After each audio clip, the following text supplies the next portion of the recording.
right. Everybody, welcome to the Sit Down. I'm your man, Rod Love, and I hope y'all enjoying this lead up to Thanksgiving. Man, I tell you, I don't eat like I used to, but boy, I sure am gonna pig out. Hey, once again, welcome to the Sit Down. And y'all know I got Doc Polite. Dr. Polite is hosting with me tonight, and we're gonna have a great conversation. Doc, man, why don't you tell everybody what this conversation gonna be like tonight? We're going to talk about youth programs, the pros and the cons, and the good and the bad, and all the other things that go along with it. We just, we want to educate our audience. This is what it's about. What empowers and drives our community. That's the focus of Sit Down. We'll have the conversation on here that a lot of people will back up from. Well, you know what though, Doc? That's the whole thing, man. We got to have uncomfortable conversations, Exactly. and if we don't have those kind of conversations, you know what I'm saying, Doc? They say if you continue to do what you've always done, you'll continue to get what you've always got. Exactly. Hey, brother, I got Doc. Hey, man, I see that art behind you, and I'm digging that art behind you, man. Come on, tell me a little bit about that. This is an artist, and I can't pronounce the name, but I found this beautiful piece online, and I just had to have it. So I purchased it, and I'm using it for a background, and I love it because it shows. If you see, it shows a man with various stages of emotions going on, and so I liked it because too often we don't see men able to express any emotions. Black men express any emotion other than anger often. Hey, man, you know what, Doc? Because we talk about addressing conversations, man, that are not always comfortable, man, that statement you just made, while I'll say it's true, but that's true for a black man, white man, Hispanic man, and I don't know if it's that we get caught up, man, in our own testosterone or what, but that's a true statement for any man. Well, the thing about it, though, Rod, is that too often we are kneecapped. Black men are kneecapped in that we want to be able to express ourselves, but that's not we're not allowed to do that. Okay, all right. So with our engineer Mondo, and I'm not going to call his attention to this, but this is one of them conversations that Doc Polite will call me at 10 o'clock at night, start the conversation, and then it's midnight, because I'm gonna push back on them, and I'm gonna be having a conversation that, man, we're not gonna sit up here and talk about victimization of the black man. No, we're gonna talk about how do we move forward and press on. And I know that's not what Doc's saying, because Doc will get cranial with me with all this discussion. But Doc, you're right. I mean, we all go through it, but to sit back and be the victim, man, is something that we need to kind of get off, man, and move forward on, man. We just can't stay there. And see, and that's an underlying issue that that we can address with this topic, because too often we see youth programs, especially for males, black males, as a panacea for teaching any and all lessons of life, and we leave out everything else. Go play football, go play basketball, those kind of things, and that's going to toughen you up. It's going to teach you some lessons, and they may and they will, but there's additional things that need to go along with that as well. And often we are failing our boys because we don't teach conflict resolution. We don't teach compassion. We don't teach etiquette. That's not along with it in many of these programs. And then Doc, you hitting it on the head. But here's something else. We could talk about youth programs. We talk about football, and we could talk about AAU basketball. We could talk, but what about those young people that don't participate in sports? When you talk about conflict resolution, you talk about a number character development. We could talk about a number of things that back in the day, man, when it was, when I played Pop Warner, yeah, man, we got out there and we played football, and we were also mentored by those people that were coaching us. And I see mentoring taking place by those coaches now, but I think we got to be a whole lot more cognizant when we talk about decision making, when we talk about impulse control, when we talk about character development. So, what's your thoughts about that, man? Well, we got to look at what does it mean to be mentored?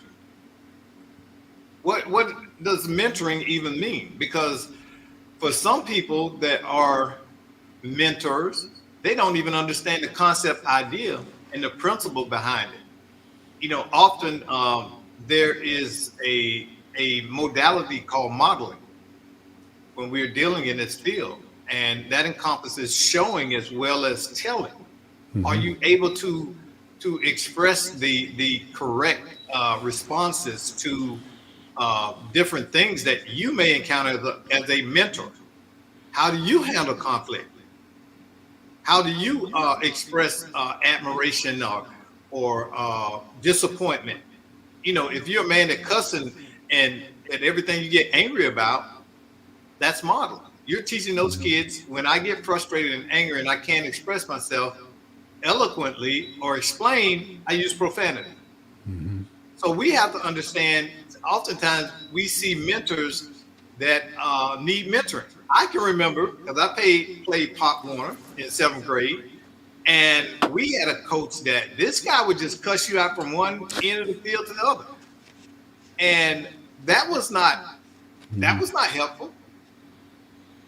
In fact, the next year I didn't even want to play. So, Doc, how would you qualify youth program services? And I guess it doesn't have to just be youth program services, but how would you qualify success? I mean, I know how I would qualify it. I'd look at a young people on the path to where you see improvements in their grades, behavior, attendance at school. You look at how are they treating their peers. So how would you gauge success with working with young people? Well, that's certainly the benchmarks that you want to have in place. You want to have the grades, behavior, and attendance as a core foundation for any youth program that you have. But it translates into, how does this young man learn to move in the world? If I put you in front of a teacher or a reporter, can you explain your benefits from participating in this? That's part of that. Teaching them to stand and be men and articulate what their understanding is about something. Why do I play football? What's the benefit of me playing football or any sports?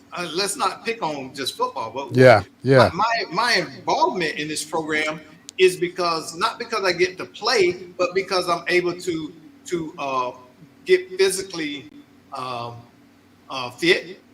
I'm able to learn how to socialize with my peers. I understand teamwork. I understand facing adversity. These are the things that I am harvesting for myself. These skills will serve me throughout my life. But Doc, there's another set of skills that I can say I don't believe I was taught this skill when I was playing Pop Warner, when I went through high school, but I started acquiring this skill when I was in college, and that is a soft skill in knowing and understanding how to network. Exactly. Well, that's part of socialization. And I think that's an invaluable skill now, though, too. Oh, yes. And that's something that you bring up an excellent point about soft skills, because oftentimes these kids don't get exposed to soft skills. And that's it. And we both know that those are very important in corporate America and in business in general. Can you go into a room and express yourself and understand how to build consensus or camaraderie with other people? And Doc, you know, the other piece is I truly believe those coaches, those volunteers that are working with young people, that they also need to continue to receive the benefit of some of the experts that are out there. And, you know, Dr. Nelson has been somebody that's been close to Let's Talk Nation for years now.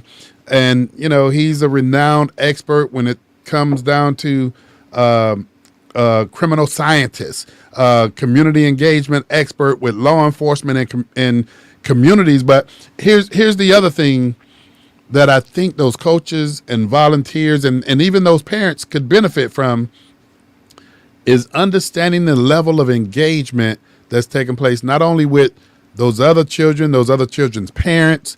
Rod Woodson, who I think is an excellent example, and I know our engineer Googled this for me, but I believe Rod Woodson was a Heisman Trophy winner too. And he was a defensive player. yeah, yeah, Right. and you know, Rod Woodson, man, excellent college career, excellent NFL career. I believe he might be in the Hall of Fame now. I'm not sure, Yeah, but he is. but also an NFL commentator. And I love the story that he tells when he's talking to young people, and he tells young people that he had no idea of becoming a commentator. And as he went through those interview processes, he became a commentator, and he was asking those people that were interviewing him, why me? And they told him that he was interviewing for this commentator job all of his college and professional career, because this is somebody, man, who emulated not only a champion, but he emulated to young people, to the audience, that he was of the highest character. And that's what those news stations saw when they saw him. And it was an easy transition for him to transition into the commentator's booth. And I'm glad you use him as an example. You know why? Because I know his mom and his sisters. If you meet Evangelist Woodson, his mom is an evangelist. Okay. And if you meet her, you will understand why that young man has the values and the drive and the persona that he carries. I mean, that family is, when you talk about a model family, it's a model family. His sister is married to Steve January. Okay. Okay. So, you know, I got an occasion to be around all of them, and they are great people. They're just a wonderful family. They have, you can tell that they are well grounded, that his mom was a person, she no nonsense. I'm gonna tell you that now. She's still that way. And you could tell she defined things. She was active in him growing up and playing ball. Okay. All of them had an expectation in their family for doing well and excelling. So they had the whole package there. You see what I'm saying? Gotcha. So yes, this young man personifies what you want to get out of those youth programs and the product that they can become. But like we're talking about, it took a whole sphere of influence around him, not just on the field, not just the coaches, but at home and at school, to create a Rod Woodson. Well, you know, a lot of these programs out there, Doc, and I know, you know, we're across the board. We don't want to place an emphasis only on sports, but one of the areas, man, that, you know, when we talk about youth programs, because we got Pop Warner, we got the AAU basketball and things of that nature. But, Doc, I truly believe the paradigm is changing when you look at those organizations that are providing these services for kids that their family could ill afford to pay for those registration fees and things of that nature. You got to change with the time, and you got to show those businesses that you're asking for donations and their generosity. You got to show them what they're getting for their money. Exactly. And to that point, I'm glad, because you this is a perfect segue. I'm getting ready to introduce a professional, someone who has been doing this for years, and actually goes to other cities throughout the country Hmm. and teaches this to local, state governments and programs. Her nickname is the Inner City Guru, The inner city guru. and she is a master at maximizing these programs for both girls and boys. And she is the original creator of Paramore Kids Zone here in Orlando. So it's my pleasure to bring my friend on camera, Miss Tony Washington, the Inner City Guru. How's it Hello. going, Miss Hello, Tony? Miss Tony. How you doing? I'm fine. How are you? Just a little Oh, you tired. got some jazz hands, them jazz Hey, hands? Yeah, it's either that or we're gonna snap it up. hey, Miss Tony, welcome to the sit down and thank you for accepting the invitation. We appreciate you. Thank you. And good to be here. How are you? I am doing fine. You know, Doc Polite talks about you and oh man, come on. The other co-host on Love in Real Life, Monica. Veronica. And I've watched y'all show, and man, I gotta tell you, I certainly appreciate it. Y'all be talking some real stuff there. Oh yeah, I love it. I love it. Hey, and so you know, this is the perfect time. When does that show come on, Doc? It comes on Tuesday at 7 p.m. on Let's Talk Nation.net and well LTNnetwork.net. Let me back up. And on our Facebook page, Let's Talk Nation, as well as Love in Real Life Facebook page.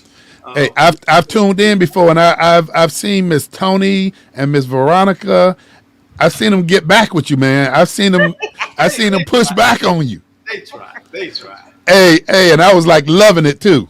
Hey, Miss Ah, Tony, as it relates to pushing back, Doc and I was having conversation about, you know, pushing the envelope when we look at youth programs and those organizations that are driving those programs. Which, man, the intentions are great, but I believe we got to change gears and shift gears when we're looking at the limited resources that are out there, and it's nothing to say, okay, I'm serving all of these kids. Dr. Nelson often says it's not that you're talking about the quantity of kids that you're serving. It's more to talk about the quality of service that you're providing. So talk to us about what, you know, the inner city guru. Tell us something that we don't know. well, I mean, boy, I don't even know where I start. Wait a minute. Um, Before you do that, turn down your sound over there. Turn it down a little bit. There we go. you got me? Yeah. All right.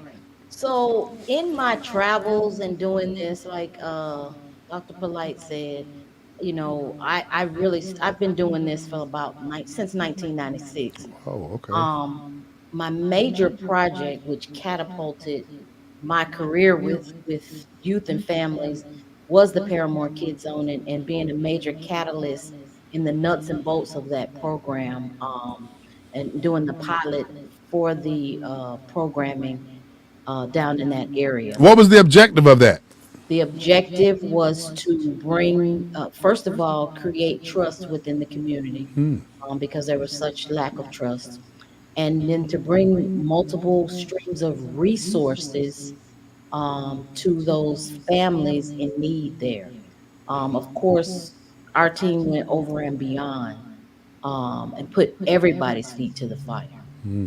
When it came to those kids, the inner city guru and the team, we just don't play around. If you say you're going to do it, you're going to do it. So I'm going to segue fast forward. In doing that and then doing and traveling, I realize a lot of these organizations, they have the heart for it, but Hmm. they don't have the paperwork. The foundation is cracked. So when you have, say, like a local government or a business entity that has the money and they see the work, and then they ask the owner or the nonprofit organization or whatever organization is at hand, hey, send me your information, and they start looking you up, Hmm. there's nothing there. So that's where it starts. The second piece to this is, do some of these organizations that say they have it going on, do they really have the right people in place, or is it just a smokescreen? And I often find that, I'm gonna bring you on because you my friend, and then I'm gonna bring Dr. Polite on, and I'm gonna bring Miss Veronica on, and we can all make this thing happen. But are you the right fit for the job? Some of these entities and individuals have these staff members that they're paying buku money, but they're not doing anything. It's a waste. And I see that just about everywhere I go. So So we're gonna so let me ask you this, Miss Tony, because and I say all this with love. Government ain't giving no buku sums of money for these community-based organizations. But I'm with you when you talk about individuals that may not be right fits. But you know what? With technology, I think we need to fast forward ourselves. And Doc, I would kind of pass the baton to you to, basically tell Miss Tony about CBAS and these other technologies that are out there, because there's a lot of investment. Because, and Miss Tony, having been one of the authors of the Paramore Kids Zone, you know about all the administrative paperwork that has to take place. I do, and it's a lot of red tape, but a lot of times you have to start from the bottom up. You can't worry about what's going on in the city government. You have to get on the streets and you have to build from that and build up. You don't go in when you're working with entities of that nature. You don't go in with your hand out. You want them to come to you and say, "Ooh, well, what they got going on around the corner?" I don't care what city government it is or what organization or business. Everybody wants a piece of the pie. Everybody want to sign off on something good. What does that good look like? What is it? What's the formation? What's the foundation of it? And I beg to differ. There's a lot of money out there to be had. The problem is who's having it? Who's So, at those tables? so what Rod was talking about, CBAS, is Community-Based Accountability Service Portal. And in Okay. that, what it does is it accurately tracks the participants and what services are rendered to them based on a time frame and criteria that is unique to each program. So that tracking that you're talking about, it actually does that. Now you got data, empirical data to back up what your program does and clearly define it. And Right. when you can present that, now it's a difference when you approach getting funding. And to Doc's point, and where I was going, Miss Tony, is you got folk out there that know how to do the work from an operational standpoint. They know how to do the work, hands down. Right. And we've come to a point in time where we got folk that, you could be a jack of all trades and a master of none, to the extent that you let the data tell your story from an operational standpoint, because again, that's what government wants to know. Government, and I don't know what your experience has been, because I've dealt with this from a number of different avenues, but government doesn't sit back and go to those individuals or those organizations. They have a process that's called the RFP process, Right. which that you're more than familiar with. And Right. so when you introduce yourself to these tables, man, it's great if you bring data with you, if you bring a history, if you bring a body of work. And here's one thing, Miss Tony, that I know you know about. If you can bring past performance to the table. But it really doesn't take all of that. It's good to have it, but in my experience, it doesn't take all of that. And especially now, it's really who you know, to be honest. It's who you know in some aspects. Who knows who? You can have an acronym a mile long behind your name. They don't care. They don't care about that. It's about who you So, know. so what? So what? How do you determine?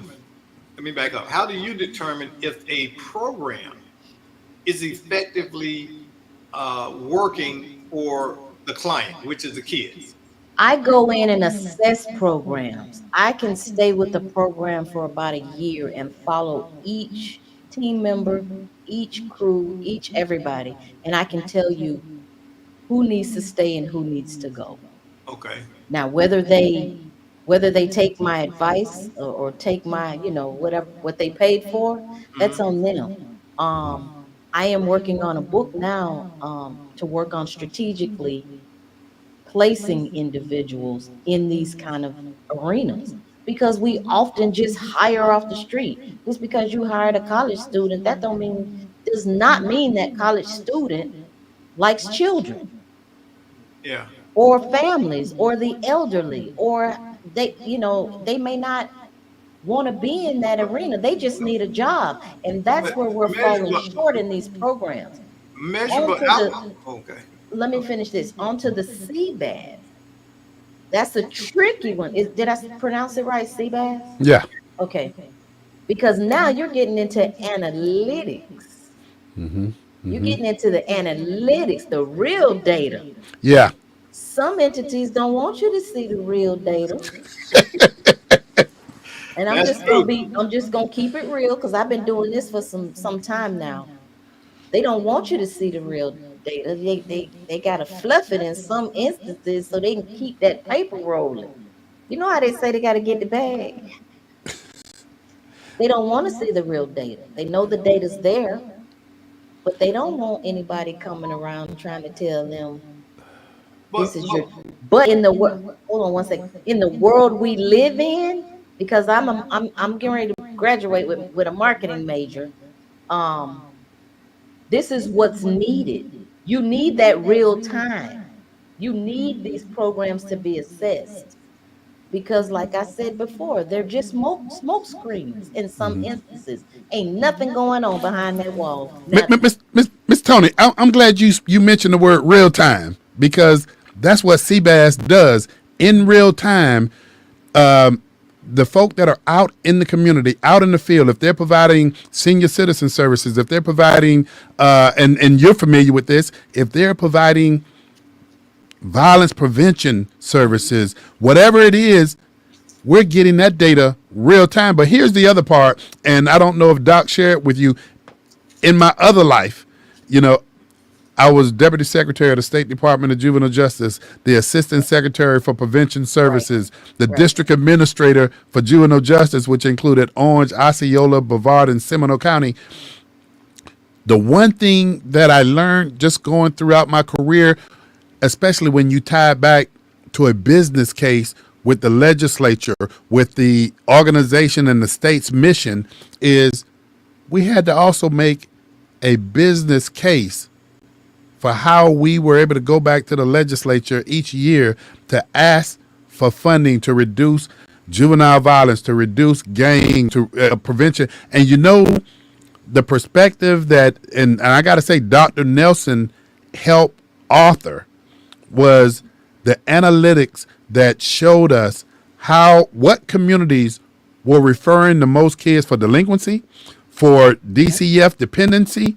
And when we started in Orange County, for example, out of 48 zip codes in Orange County, 9 zip codes generate the majority of the arrests that take place, delinquency, child welfare. So if it's 9 out of 48 zip codes, how should you be targeting your limited resources? And I'll pass the ball back to you, because I know you know the answer to these questions. Well, that's the analytics in today's world is so needed. So wherever that program is, I'm very interested to look at it, because I just finished analytics and just received my analytics certification. So that's Congratulations. very interesting to me. I mean, I don't know where to go with this one.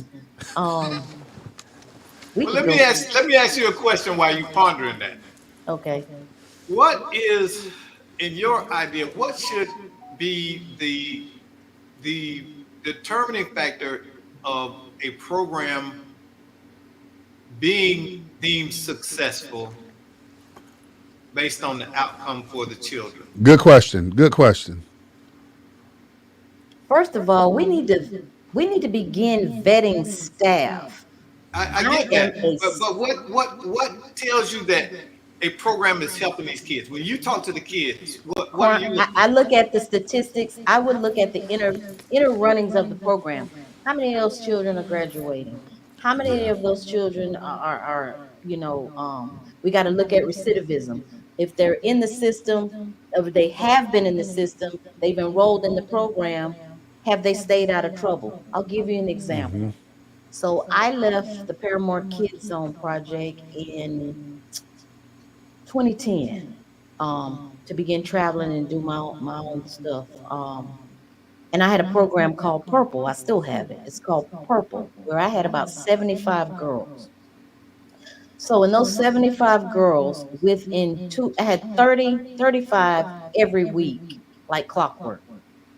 In 2 years, when I came back around on the scene, 25 of my 30 girls, no, 15 of my 30 girls had kids under 2 years old. Mm. So that told me the whole time I was there, once I left, or we left, they did other things. But the program's still in place. So what happened? And that's one of those analytics. How You're many right. clicks were you getting? How many swipes did that card have when they showed up to the program? And that's something CBAS should be able to capture. How many swipes? How many times did that child go? And what was the engagement quality in the program? Hey, Miss Tony, you're getting into the analytics right now, and I appreciate this because when you say 15 of 30 Yes. wound up being teenage moms, so Under 2 years old. Each kid, each one had a baby under 2 years old. So I said, wow, it worked. And guess what I did? I wrote a curriculum. okay, I wrote a curriculum. Dr. Polite helped me write this curriculum. We edited it out of Washington, and we have a curriculum, a purple guide that use the same strategies. And that's what we have to do if we're talking about the bag or the big paper. But in yeah. a lot of instances, a lot of small organizations who should be getting 80, 90% of the money coming specifically in Central Florida are not getting anything, but they're doing all the work, which is so sad. You know what, Miss Tony, before, because the sit down concludes at 6:45, but you just hit on something that you just hit on something that I cannot let time run out on us. The Central Florida Premier Child Welfare Organization that services Orange, Osceola, and Seminole County has surrendered its $65+ million contract. Oh my. Now, go with me on this because you just said something that I think is critically important. You have a lot of organizations that are in communities that have access, that have relationships, and you said something earlier about Paramore Kids Zone that you develop trust with the neighborhood, with the parents, with the people that live there. So I'm going to put this out in the atmosphere because you have an organization called the Florida Economic Consortium. Okay. This organization intent is to pull your mom and pop, to pull your smaller community-based organizations together and to Right. be a resource, and also to be a resource so that these organizations don't have to get out and get their hustle on to try to fight amongst one another for resources. But just think, Miss Tony, this organization that is in the business of child welfare just surrendered its contract. Okay. Man, it would, to me, in my opinion, would be ideal for all of the, well, not all, but these organizations that have capacity. I'm gonna go back to something that you said because everybody can't come to the party and be ready to hit the ground running. But Right. from a child welfare perspective, I think now is the time for mom and pop organizations to assemble, to unify, to look at foster care, to look at child welfare from a protective perspective, to work with parents, and you yourself with Doc Polite develop a curriculum to impact teenage pregnancy prevention. So that is where we're at, and I think if we don't take advantage of it now, we'll never take advantage of it. I'm actually writing one for gun violence too. You know, I look at things from a perspective. Of course, you have to be strategic and you have to be, politically correct on some edges. But I strictly run off passion. That's a God-given talent. Either you have it or you don't. And so a lot of my teachings and those types of things strictly come from passion. I mean, I can look at it and tell you it's not going to work.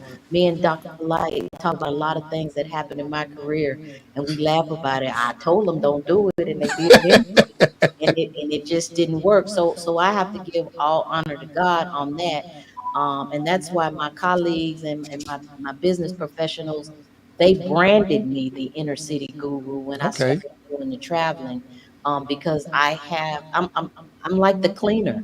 I'll go in and help you clean and help you assemble what's needed. Now, whether you're gonna listen, that's up to them. It was something Dr. Sandra said in the show. In order to change, in order to beat trauma, I think you have to be teachable. Yeah. Isn't that what she said? Yeah. So a lot of these entities aren't teachable. I can name a few that I am the person, our team is responsible for being in the background of what they have going on right now. We just don't put it out there. But we keep people going.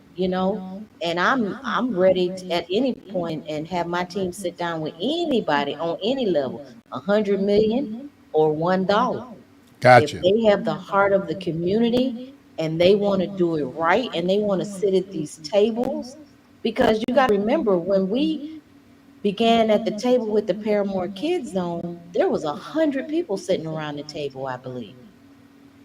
Hey, Miss Tony, and Doc, I do want her information, but Miss Tony, what do you have the capacity or the ability to come in and let's just say, I'm framing this up for you, a 45-minute, whether Right. it's a Zoom train or if you're there in person with other community-based organizations, because I believe in the importance of ongoing training. So just give me the example of one training that you can actually come in to perform for a community-based organization. Oh boy, I have a lot. I would probably do something like tools for community engagement or tools for Okay. community and organization, or I have one, and um, Terry and I did building a wall of hope. We could do that as well. So I mean, I can framework any training. I'd rather do it in person. Okay. Um, I mean, Zoom is good, but I think you get more out of an individual in person. I They agree. they feel more, at ease. You have them bring everything that they have at the table, and that way you can talk them through and walk them through, at the end. But some of these organizations just need a little wind beneath their wings, Yeah. and people are the hustle and bustle in Central Florida is so territorial. Some they feel like they have to walk on eggshells. The only eggshells I'm gonna walk on, you put them in the trash after I scramble them. If the money is out there to be made or utilized, then we need to get out there and utilize it and don't make a difference. I don't like to be played with when it comes to communities and working with children. I have a young man right now that called me, and he went to an organization. He was one of my mentees. He went to an organization, not going to name the organization, for help. He actually went to a couple. He needs $150 to get his driver's license. $150. He's working. He's in he got in a little trouble, and he's working. He's in school for welding, but he needs his license. And he called me. Now, of course, I did my little research. He went to two places for $150, and they told him no. And I know they have the money. Crazy. And crazy from the perspective that think about paying the $150 so this young man can get his license so that he can get to and from work. But you look at the coin side of that and say, man, that's a heck of a doggone deal, because if you look at the cost of being on probation, if you look at the cost of being in the detention center or 33rd Street jail, there's no comparison. one day being processed through the system, mine is $150. The taxpayers get a benefit if there is, and I mean, and we have, and I'm gonna call the names because I think it's imperative that we do it, but organizations like Career Source, and I know Career Source is out there and they do a multitude of things, but the situation that you're citing, if a young or old that needs to get their driver's license, they got a job, they got a vocation, and that's the only hindrance, that's when we need to make sure there's vehicles set up to do that. Exactly. And then on my side of the coin, I'm looking at a young black male trying to make it with a child. He's a single father. He's trying to make it. He's asking, do you know what it took for him? Even though he was part of my little group back in the day, but what it took for him as a now man to reach back and ask for help. Why is he being told no on any level? Yeah. Okay, so then he goes out and hits somebody in the head, and he gonna get the money anyway. In his mindset, then what? Like you just said, it costs how much? The processing. It costs how much for probation? It costs how much court fees and fine? It make no sense. Yeah. Give him what he needs. Allow these people to have the resources, but on the other side of that, hold them accountable. And I'm with you on that 100%. Hold them accountable 100%. I help you this time, But Doc, and sorry, Ms. Tony, but Doc, you often talk about the manageability of people's lives. If you can respond to that. Well, she brings up a good point, because so many young people find themselves in that moment where they just need a little bit of help. Just a little bit of help, and we would rather turn them down. And we don't understand many times they feel deep and they just say, forget it. They ain't say that forget it, but y'all know what they say. I know what they say. And they go back over into that life. Why? Because they are trying to do the right thing, and they don't see that people are recognizing that in them. And he actually said that to me. Yeah, because it's like, I'm trying to do good, and and these people want me to do good, but nobody's willing to help me when it comes to me needing the help for the next step. So this is an opportunity for any organization out there that can step in and fulfill that role. Right. Hey, Ms. Tony, how would organizations get a hold of you if they're interested in building capacity within their organization? I mean, because I'm sitting here listening to you, and I know I'm gonna be calling Doc to get your contact information. So we can talk about this all night. This is my thing right here. Especially if you're a nonprofit, and I know we got to go, but a lot of businesses don't even know how to market proficiently in the Black community. They don't have a clue. They have no clue on what to do. And it's crazy. It's so crazy to me. But that's why we got experts like yourself, because that's what the sit down is all about. Bringing things to the forefront, having the uncomfortable conversation oftentimes too. But Ms. Tony, the work that you're doing, and Doc Polite has talked, he's given rave reviews about you. And so I'm finally glad to have met you, and you're going to always be welcome back on the sit down. We got to get you on Let's Talk Nation sometime too. Yes, anytime. I can be reached at Guru Marketing Group. I'm on Facebook. I'm on Instagram. Meet me there. All right. Hey, Doc, you did pick a winner tonight, by the way. Thanks for having me. I always pick winners. Hey, you heard what I told him? I always pick winners. You picked the winner. You definitely picked the winner tonight. I'm here to help. Community driven. Hey, I got a policy, Rod. No scrubs. No scrubs. No Hey, scrubs. what, Doc? I am serious. Because there's a lot of work to be done. I do want to get Miss Tony's information. Miss Tony, once again, thank you for joining us on the sit down. Doc Polite, you picked the winner tonight. Hey, and for those of you who watch the sit down every Monday from 6 p.m. to 6:45, join us as we have these serious conversations about the sit down.